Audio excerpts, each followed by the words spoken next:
commodity flows, and you focused on this issue, and Right. that some countries are, I guess, importing more than they export, and Right. vice versa, and this creates the sort of imbalances, which creates the debt. Mm-hmm. And so I was wondering, what you think about, the fact that that it's uneven development, right? Itself, I guess, different countries that have different, economic strengths, and it sort of reminded me a little bit of, what's going on in Europe in a sense, right? I mean, Germany is a net exporter, and Greece and Italy as importers. And so, is the solution, if you can think of one, just that there has to be a more even sense of development between countries and between institutions? I mean, I would, I would think that, in that sense, I can't really imagine an international system that doesn't take comparative advantage into effect at this point. And so I think there are always going to be net import and net export effects. I think one of the ways the development story, though, Hirschman's story of backwards and forwards linkages has always kind of made the most sense of a story about development to me. Hirschman says that basically you've got an export, and are there backwards and forward linkages that produce development in those regions? And cotton, turns out there aren't enough things that cotton can do in the U.S., in the American South.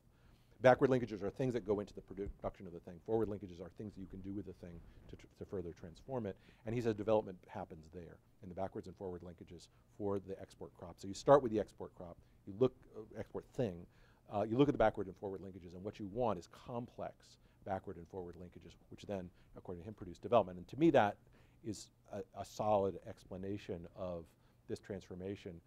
To me, the story about development, one of the stories about development is that there's a kind of financial backward and forward linkages that the first bank and the second bank of the United States are able to take advantage of that much of the rest of Latin America, for example, is not able to take advantage of. So Latin America is participating in this smuggling, but it's never funding those expeditions. It's effectively, it's making that possible, but it's, and so, a certain extent, following, having an institution that has a measure of trust, that funds, that means that those benefits effectively redound in those institutions. So, I mean, the case, I don't want to be turning around and making the case for import substitution or something like that, but if there is a case to be made for import substitution, if there is a case to be made for not engaging in free trade, one of the places to do that is banks.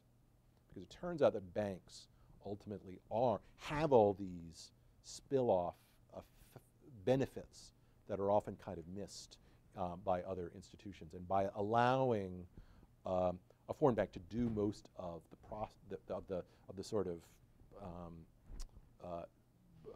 to commoditize the trade, to identify the numbers, to do the discounting, to that actually is helps contributes to underdevelopment in that regard. So I mean, if I were in a position of a sort of Argentina or Peru or something like that, it would be about sort of protecting a kind of banking infrastructure, recognizing that those are not just institutions that might be more profitable or more efficient or more effective if they come from outside, but in fact are maybe one of the key engines for economic development.